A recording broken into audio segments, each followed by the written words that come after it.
I didn't catch my husband cheating. I let him. Yeah, read that again. Because by the time I found out, it wasn't about heartbreak anymore. It was about strategy. But here's the thing. 3 months earlier, I was the lucky wife. You know the type. Perfect marriage. Cute photos. Sunday brunch captions. My husband, Ryan, was predictable, safe, boring, even, or so. I thought.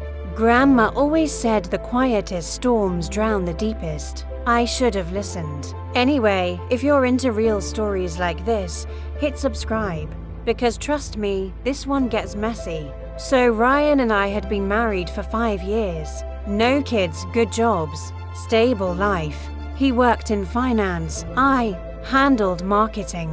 We had routines, comfort, trust. At least I had trust. But then small things started shifting, subtle, almost laughable. He started smiling at his phone, not normal smiling. That private smile, the kind you don't share. And that's when it hit me. Ryan never smiled like that at me anymore, but I brushed it off. Work stress, I told myself. Until the late nights started.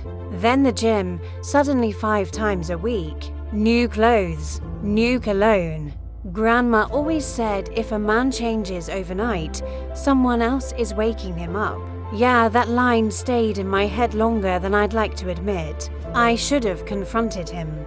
That's what normal people do, right? Ask questions. Demand honesty. But something in me paused. Because deep down, I already knew. And I didn't want excuses. I wanted truth. So I waited, watched, listened. And then I saw the first crack. It was a random Tuesday. He left his phone on the kitchen counter. Unlocked. Ryan never left his phone unlocked. Never. My heart didn't race. It went cold. You know that feeling? When your brain just clicks into survival mode. Yeah, that. I picked it up, scrolled, and there it was. A contact saved as Mike. Jim, cute, except the messages weren't very Jim. I miss you already. Last night was insane. You owe me round 2. My hands didn't shake.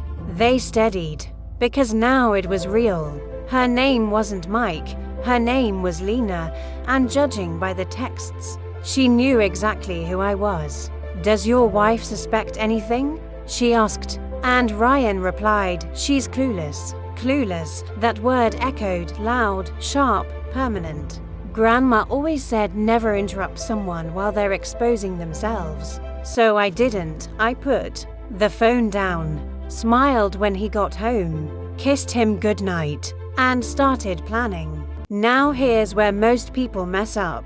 They react. They scream, cry, throw things. Not me. I got smarter. Because if Ryan thought I was clueless, I was about to become his worst mistake. I started documenting everything, screenshots, dates, patterns. His lies became predictable, late. Meeting, client dinner, gym session.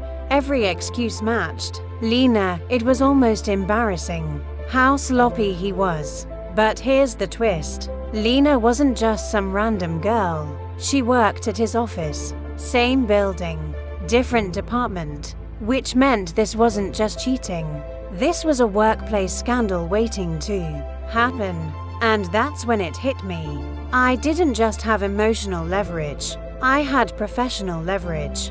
Grandma always said if you're going to fight, pick a battlefield you control. So I did. I befriended her. Yeah, you heard that right. One found her on social media, followed her, liked a few posts, then casually showed up at one of Ryan's work events. The look on her face, priceless. Confusion, panic, fear. She didn't expect the wife to be nice. I introduced myself, smiled, complimented her dress, and watched her crumble inside. Because now she knew. I knew, and Ryan, still clueless.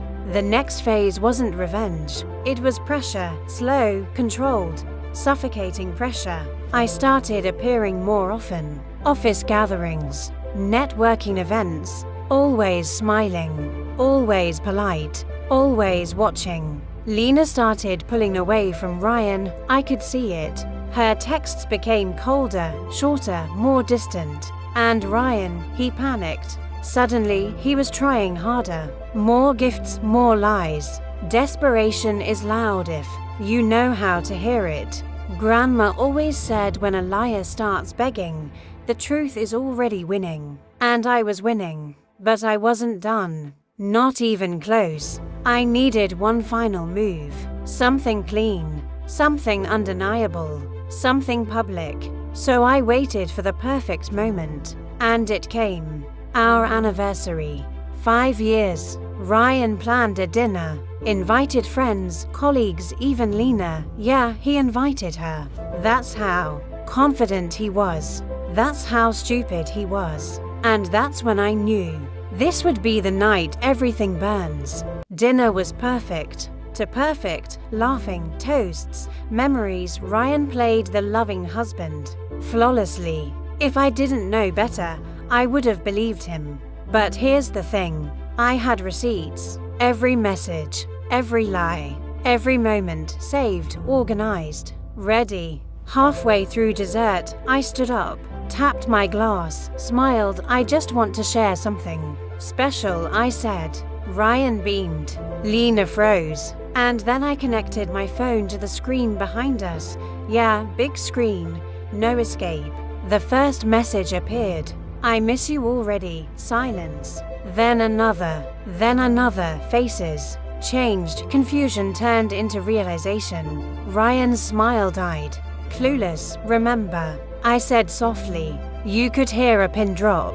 Lena looked like she might disappear. Ryan tried to speak. Nothing came out. Because what do you say when the truth is screaming?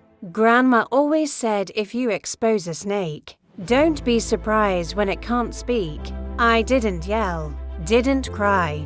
I just let the evidence do the talking and walked out. The aftermath. Oh, it was beautiful. Ryan lost more than a wife. He lost his reputation. Turns out, workplace relationships like that are against company policy, especially when there's deception involved. Lena transferred quietly. Ryan, let's just say unemployed, suits him.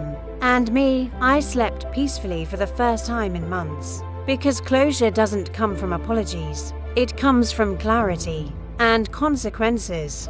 Grandma always said karma doesn't rush, but it always arrives on time. Ryan still texts sometimes, apologies, regret, excuses. I don't respond. Because the loudest answer is silence. So yeah, I didn't catch my husband cheating. I let him. And then I made sure he'd never forget it. If you want more stories like this, hit subscribe. Because trust me, this isn't even the worst one I've seen.